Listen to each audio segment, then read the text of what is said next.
Bonjour à tous, ravi de vous retrouver une nouvelle fois pour cette émission En pleine forme, l'émission qui répond à toutes vos questions santé. J'ai été curieuse et ravie de découvrir vos questions sur www.enpleineforme.net. Aujourd'hui, nous parlerons du kit qu'il faut absolument avoir dans sa salle de bain pour avoir des dents resplendissantes de santé. On apprendra à gérer la pression au travail et des conseils d'un spécialiste pour bien dormir seront d'actualité. Alors, je vous présente le docteur David Gutmann, qui est chirurgien dentiste. Bonjour Myriam. Bonjour David. Manuel Kissoun, spécialiste en PNL. Bonjour Et Myriam. enfin, Franck Platzek, hypnotiseur. Bonjour à tous. Bonjour. Bonjour. Comment allez-vous? En pleine forme. J'espère bien. Alors David, je vois que vous avez apporté plusieurs objets. À quoi ça sert? Alors voilà, là devant vous, vous avez tout ce qu'on doit avoir dans sa salle de bain. Le premier objet à avoir dans sa salle de bain, évidemment, c'est ça, une belle brosse à dents. D'abord, est-ce que vous savez quel âge a cette brosse à dents? Je dirais... Alors, je ne sais pas. Voilà. Alors, je ne parle pas de cette brosse à dents en particulier, mais Voilà, cette c'est brosse ce à que dents a j'allais 5000 ans. Voilà, il y a 5000 ans, on se brossait déjà les dents. Pas sous cette forme-là, mais il y a 5000 ans, on avait déjà une certaine idée de l'hygiène bucco-dentaire. Brosse à dents, d'ailleurs, la brosse à dents sous cette forme actuelle date d'il y a à peu près 100 ans, début du XXe siècle.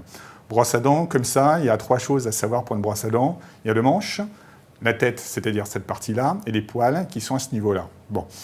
Déjà, ce qu'il faut savoir, c'est qu'une brosse à dents est différente suivant qu'on soit un adulte ou un bébé ou un enfant. Il y a en pharmacie des objets, des brosses à dents spéciales enfants.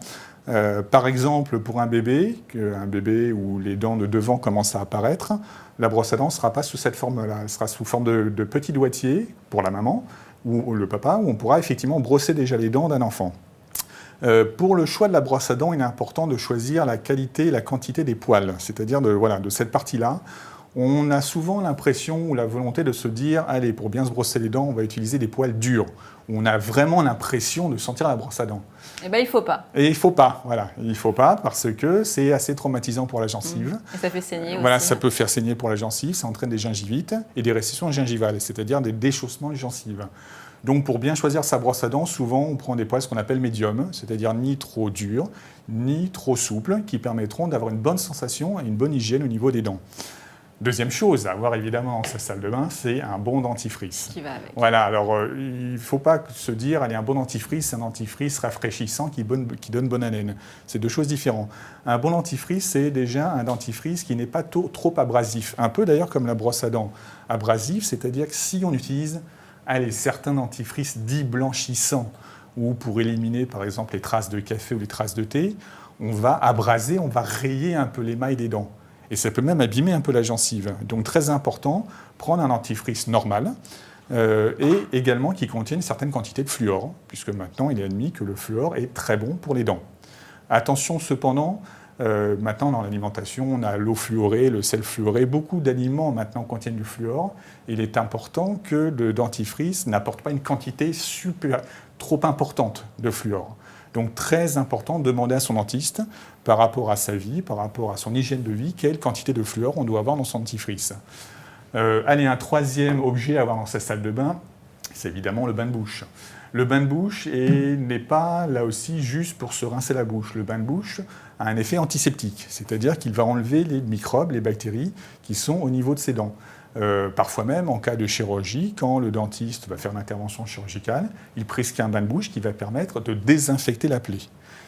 En cas de chirurgie, mais également on peut avoir un bain de bouche chez soi, après un brossage de dents, pour éliminer encore les bactéries présentes dans la bouche. Alors, vous conseillez de faire un bain de bouche après chaque brossage? Bien sûr, 3 absolument. fois par jour. Donc 3 fois par jour un bain de bouche. Attention, par contre, certains bains de bouche sont considérés comme des médicaments.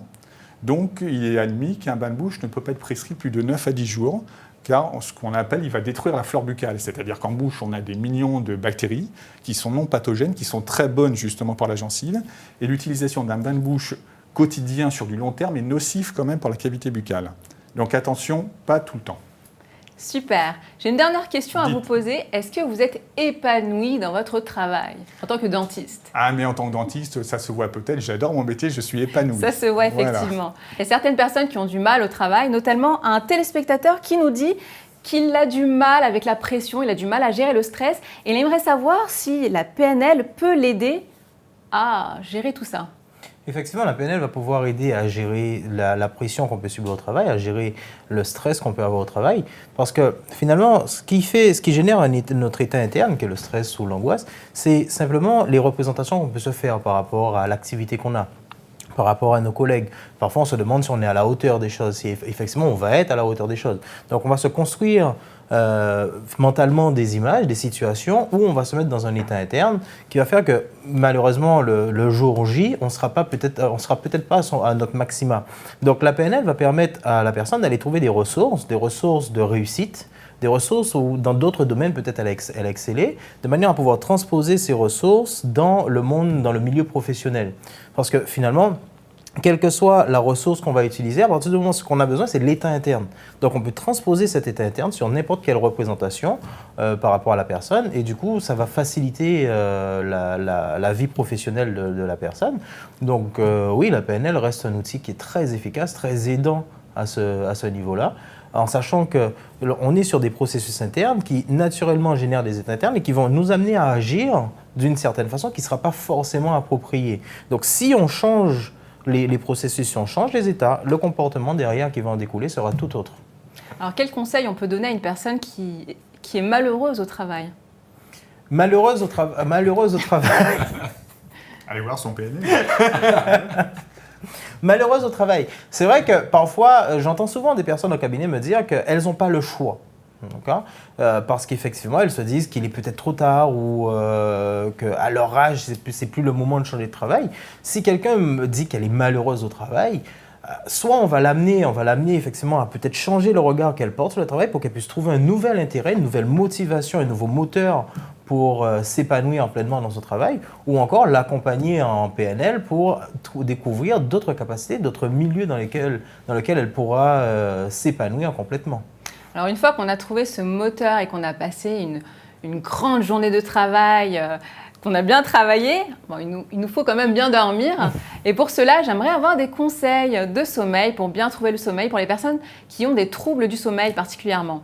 Est-ce que l'hypnose peut aider les personnes qui ont des troubles du sommeil à s'endormir ?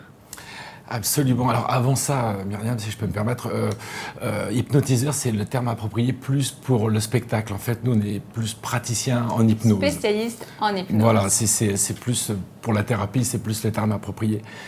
Et en termes de thérapie, lorsque quelqu'un vient nous voir pour les troubles du sommeil, là, on est vraiment au niveau du comportemental et c'est là la voie royale de l'hypnose. C'est là où c'est vraiment intéressant. Parce qu'en fait, qu'est-ce qu'a mis l'inconscient en place pour ne pas bien dormir? Qu'est-ce qui se passe à ce moment-là? Alors, qu'est-ce qu'on va pouvoir faire? Et on a, en l'occurrence, une façon de faire, un protocole qui va permettre à l'inconscient de trouver d'autres choix que de ne pas dormir. Des choix spécifiques pour pouvoir bien se reposer, pour pouvoir bien dormir. Après, en ce qui concerne les trucs...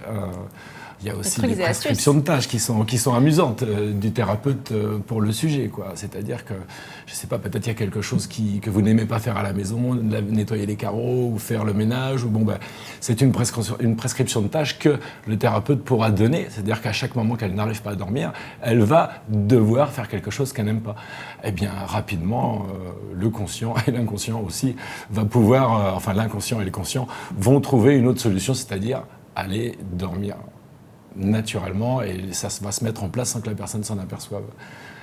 Et un autre truc simple, c'est au moment de s'endormir, se placer dans une situation où on était bien détendu, où on arrivait bien à dormir, et à ce moment-là, on va pouvoir retrouver l'état pour pouvoir se reposer et dormir à ce moment-là. Donc en fait, c'est un travail qui reste assez simple en hypnose à traiter. Combien de séances d'hypnose on doit faire pour bien retrouver un sommeil réparateur ? Une séance suffirait. Une séance suffit ? Ouais. Comment se déroule une séance d'hypnose ?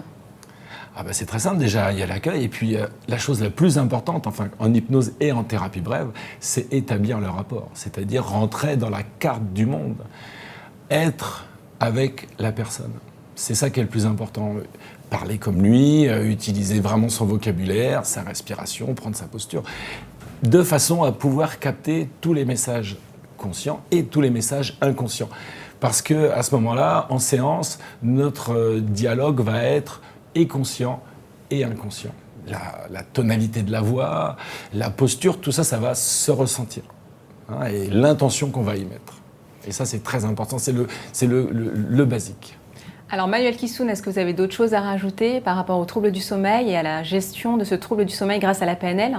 Alors, effectivement, comme l'a dit Franck, en PNL, en hypnose, en PNL ou en hypnose ? Les deux, on va tout utiliser pour que les personnes arrivent à dormir. Toutes les solutions sont bonnes pour que vous retrouviez le sommeil.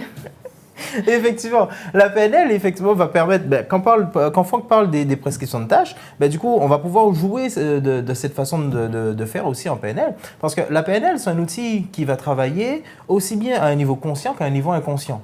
D'accord ? Donc on va jouer, Franck a parlé du rapport qu'on va mettre en place parce que notre communication sera à la fois verbale et non verbale. Donc l'approche de la PNL va pouvoir permettre de créer ce lien, renforcer ce lien avec le client, ce qui va permettre effectivement de permettre à la personne de trouver le sommeil après une séance d'hypnose, une simple séance d'hypnose. Parce qu'on va mettre en place les outils de la PNL pour faciliter cette communication, faciliter ce rapport avec la personne et lui amener une nouvelle façon de voir les choses. Et peut-être même lui amener une nouvelle façon de voir ses nuits de sommeil.